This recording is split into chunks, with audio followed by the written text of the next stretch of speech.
Good day mga ka-sports natin dyan. Pagdating sa PVL All-Filipino Conference, kahit sabihin natin na palaging champion ang Creamline, pero kapansin-pansin na wala nga nakakasama sa kanila bilang top scorers. Bakit ito nangyayari? Siyempre, lahat kasi ng mga players sa Creamline ay bumubuhat ng team.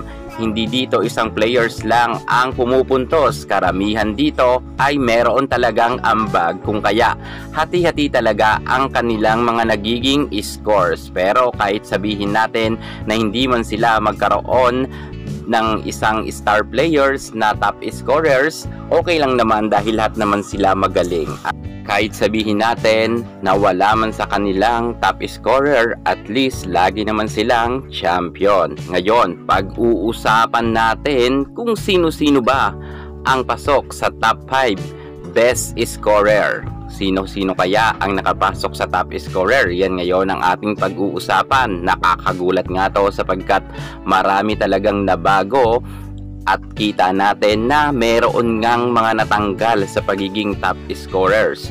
Isa na nga dito ang nakakagulat, ang ating Barbie Ivy Lacsina, kung saan sobrang pangit nga ng kanyang inilalaro sa kasalukuyan. Kung kaya si Ivy Lacsina ay nalaglag nga bilang top scorer. Hindi na nga siya ngayon pasok sa top 5. Noon ay madalas ngang pasok itong si Ivy, pero anong nangyari ngayon?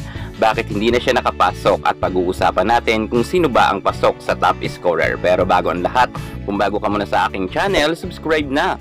Click ang ating notification bell para lagi kang updated sa lahat ng issue sa volleyball. Susunod na.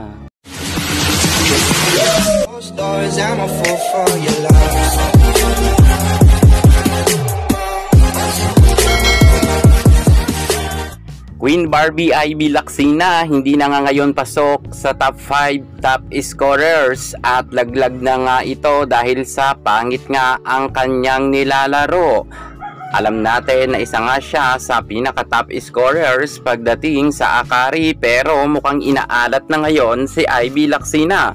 Sa unang games niya nga sa pagpasok pa lang ng 2025 ay naka-6 na puntos nga lang ito, at taliwas to sa mga karamihan na sinasabi ng mga fans niya na di umano siya na ang bagong Pino. Mukhang mahina talaga si Ivy ngayon at wala talaga siyang pag-asa pa na magkaroon ng awards bilang top scorers. At kahit best spikers ay hindi pa nga siya nagkakaroon ng awards dahil nga medyo mahina nga ngayon ang performance ng ating Barbie Ivy Lacsina. Sa ngayon, sino-sino ba ang mga pasok? Eto na nga, pag-uusapan na natin to, ang pagbabago ngayong 2025 bilang top scorers. Pasok nga dito sa rank number 5 si Kyra Permintilla, kung saan nagkaroon nga siya ng 102 na puntos. Overall na yan mga ka-sports. Isa nga siya sa mga pasok ngayon sa top scorers. Nasa rank number 5 siya. Kita naman talaga natin na ibinibigay niya ang kanyang best, at si Permintilla nga ang bumubuhat sa team ng Next Led Chameleons. Wala pa nga silang panalo, pero I hope na manalo nga sila next game nila kontra sa Akari Chargers. Pasok naman sa rank number 4 bilang top scorer si Trisha Tubu, kung saan pumuntos nga siya ng 123 points. Isa rin to si Trisha Tubu sa masasabi natin na bumubuhat ng team ng Farm Fresh noon pa man. Mas maganda nga ngayon dahil may mga bagong players na katulong siya, gaya nga ni Julina De La Cruz na naka-recover na sa injury. Pasok naman sa rank number 3 si Brock Van Sickle, kung saan kumana nga siya ng score na 131 points. Well, hindi naman tayo na magugulat dyan sapagkat alam naman natin na si Sickle ay isa nga sa mga bumubuhat ng team ng Petrogas Angels. Noon pa man talagang siya na ang top scorer, at baka nga siya na naman ang maging MVP. Malaki ang tsansa nga ni Brock Van Sickle dahil all-around players nga ito. At pasok naman sa top scorers bilang rank number 2 si Savannah Davison, kung saan nagkaroon nga siya ng puntos na 134 points.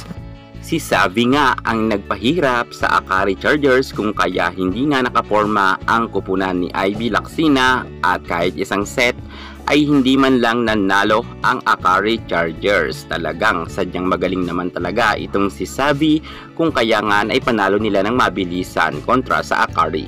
Samantalang pasok naman sa rank number 1 ang nag-iisa nating napakagaling na buhatera na si Sisi Rondina. Well, si Sisi Rondina lang naman ang number 1 na kung saan nagkaroon nga siya ng 159 big points overall. Grabe talaga itong si Sisi Rondina. Mala MVP talaga ang kanyang galawan rin sa loob ng court. Isa rin ito sa mga malakas ang dating para maging MVP. Well, hindi na tayo magugulat sa kagalingan ni Sisi dahil noon pa man ay buhatera na yan. So yan na nga mga ka-sports natin dyan. Inyo nang nakilala ang mga buhaterang top scorer sa kanilang team. Wala nga ngayon si Ivy Lacsina, laglag na siya. Siguro babawi na lang yan si Ibiang sa mga susunod na games kasi next slide Chameleons naman ang kanilang sunod na makakaharap. Baka itong si Ivy Lacsina ay maka double digits ulit. Baka makapasok na naman siya bilang top scorers. Pero sa ngayon, sorry muna sa mga fans dyan ni Barbie Ibiang dahil laglag muna siya sa top 5 bilang top scorers. Yan muna ang pinaka-latest natin sa mundo ng volleyball. Thank you so much. God bless.